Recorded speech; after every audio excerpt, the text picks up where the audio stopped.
Hello guys, may pahabol lang po tayo, no? Good news na guys. 'Di ba yung sinasabi ko na una po sa inyo, ito yung gumagana talaga, okay? Click natin yung install lang, no? Para makita natin. So, basically guys, sabi dito is SSL certificate is installed. So, long story short, yung website natin secure na 'yan. Nakakandado na 'yan. So, yung mga friends natin, mga kaibigan natin guys, mga kakilala or mga potential client. So, although wala naman tayong iniisip na masama kasi tayo yung owner, pero posible daw, sabi dito, yung mga potential attackers guys, no? Mga walang ano sa mundo guys, parang ganon. So, anyways, back to the task at hand, ito yung sinasabi ko, goods na yan. Yung assignment natin is, yung kanina na ginagawa natin guys, ano na yung update? Tama? Pansinin nyo guys, no? Nandito pa yan. Tapos sabi ko, di ba? Tapos, i-click natin tong install ulit, no? Kasi ito yung assignment natin, install. Okay guys, so tingnan nyo.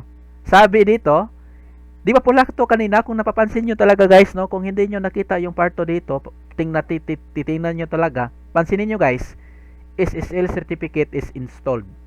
So good news na tayo. Libre na yung mga certification natin ng SSL, tsaka may libre tutorial tayo, alam nyo na. So anyways, gumagana niya. Okay guys, so i-refresh lang natin ito. Refresh na natin siya guys, no? Okay. So refresh na natin yung ano natin kung gumagana ba talaga, no? Okay, so antay-antay lang guys, no, kasi medyo ano pa yan. Pero guys, no, legit na talaga yan, working na. Ayan. So, ah successful na yung installation niya. Okay. So, long story short, yung ano natin guys, yung website natin, yung application natin, no? Baka ano kayo ha, baka sabi nyo limited sa WordPress, no? Hindi limited sa WordPress guys, kasi nga itong una WordPress ito, tama. Pero yung pangalawa na application ko, hindi yan WordPress guys. Ano yan ha?